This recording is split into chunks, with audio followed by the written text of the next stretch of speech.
ഗസയിൽ വെടിനിർത്തലുമായി ബന്ധപ്പെട്ട് എന്തായാലും ഇസ്രായേലിന്റെ മറുപടിക്കായി കാത്തുനിൽക്കുകയാണെന്നാണ് ഖത്തറിന്റെ പ്രതികരണം.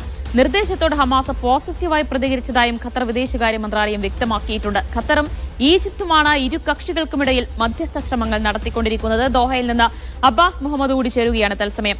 അബ്ബാസ്, ഇസ്രായേലിന്റെ പ്രതികരണം ഒരു പോസിറ്റീവായ ഒരു പ്രതികരണം മറുപടി തന്നെ ലഭിക്കുമെന്നാണോ മധ്യസ്ഥ രാജ്യങ്ങളായ ഈജിപ്തും ഖത്തറും പ്രതീക്ഷിക്കുന്നത്?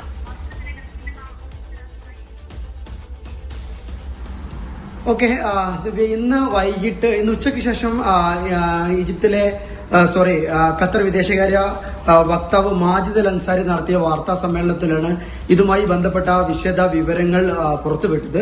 നമുക്കറിയാം, കഴിഞ്ഞ ദിവസം ഈജിപ്ത് പ്രസിഡന്റ് അതുപോലെ ഖത്തർ പ്രധാനമന്ത്രിയും ഒരു ചർച്ച നടത്തിയിരുന്നു. അതിന് പിന്നാലെയാണ് ഹമാസ് ഖത്തറും ഈജിപ്തും മുന്നോട്ട് വെക്കുന്ന വെടിനിർത്തൽ നിർദ്ദേശത്തെ അംഗീകരിക്കുന്നത്. ഇതിന് പിന്നാലെയാണ് ഇന്ന് നടത്തിയ വാർത്താ സമ്മേളനം. ഈ വാർത്താ സമ്മേളനത്തിന്റെ കാതൽ എന്ന് പറയുന്നത് ഹമാസ് ഈ നിർദ്ദേശത്തെ അംഗീകരിച്ചിട്ടുണ്ട്. ഇനി ഇസ്രായേലിന്റെ ഭാഗത്ത് നിന്ന് ഉള്ള ഒരു ഔദ്യോഗിക പ്രതികരണത്തിനായി ഞങ്ങൾ കാത്തിരിക്കുന്നു എന്നുള്ളതാണ്. എന്നാൽ വളരെ പ്രധാനപ്പെട്ട ഒരു കാര്യം, ഈ നിർദ്ദേശത്തോട് ഇസ്രായേലിന് പ്രതികരിക്കാനുള്ള യാതൊരു തരത്തിലുള്ള സമയപരിധിയുമില്ല എന്നുള്ളതാണ്.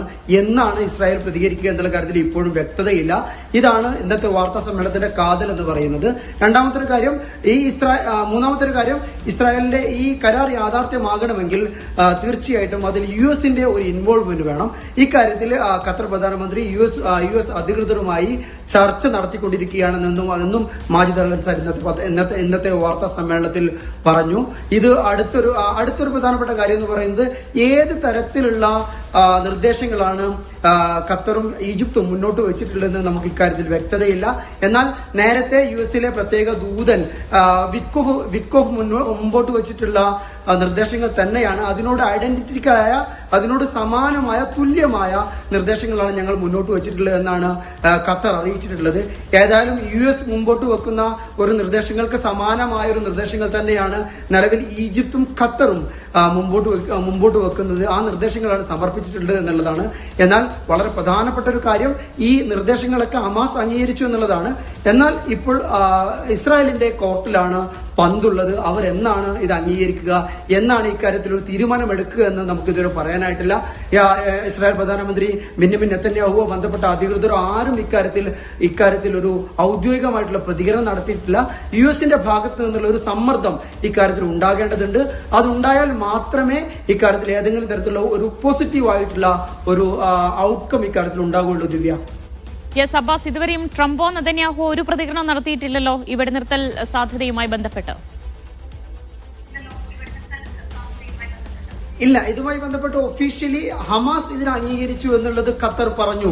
അതാണ് ഇതിലുള്ള ഏക ഒരു ഡെവലപ്മെന്റ് എന്ന് പറയുന്നത്. രണ്ടാമതൊരു തരത്തിലുള്ള ഡെവലപ്മെന്റ് ഇനി ഉണ്ടാകേണ്ടത് ഇസ്രായേലിന്റെ ഭാഗത്തു നിന്നാണ്. ഇസ്രായേൽ എന്നാൽ ഇക്കാര്യത്തിൽ യാതൊരു തരത്തിലുള്ള ഒഫീഷ്യൽ പ്രതികരണങ്ങൾ നടത്തിയിട്ടില്ല. എന്നാൽ ഇന്ന് ഖത്തർ വിദേശകാര്യ വക്താവോട് നടത്തിയ വാർത്താ സമ്മേളനത്തിൽ ഇക്കാര്യം ഇസ്രായേൽ അറിഞ്ഞിട്ടുണ്ട്, അവർ അതിനെ പോസിറ്റീവായിട്ട് സമീപിക്കുമെന്നാണ് ഞങ്ങൾ കരുതുന്നത് എന്നൊക്കെ അദ്ദേഹം പറയുന്നുണ്ട്. എങ്കിൽ പോലും ഇസ്രായേൽ ഒഫീഷ്യലി ഇക്കാര്യത്തിൽ ഏതെങ്കിലും തരത്തിലുള്ള ഒരു പ്രതികരണം നടത്തിയാൽ മാത്രമേ ഈ 60 ദിവസത്തെ വെടിനിർത്തൽ എന്ന് പറയുന്നത് യാഥാർത്ഥ്യമാകൂ. ആ നിർദ്ദേശം യാഥാർത്ഥ്യമാകാൻ തീർച്ചയായും US കൂടെ ഒരു പങ്കാളിത്തം അത്യാവശ്യമാണ്. അതുകൊണ്ട് യുഎസിന്റെ മേൽനോട്ടത്തിൽ ഖത്തറും ഈജിപ്തും നടത്തുന്ന ഈ ശ്രമങ്ങൾ ഫലവത്തായി മാറണമെങ്കിൽ തീർച്ചയായിട്ടും US ഒരു പ്രഷർ ഉണ്ടാവണം. ഈ പ്രഷർ ഉണ്ടായാൽ മാത്രമേ ഈ വെടിനിർത്തൽ അതിന്റെ പൂർണ്ണാർത്ഥത്തിലേക്ക് വരൂ എന്നുള്ളതാണ്. ദിവ്യ.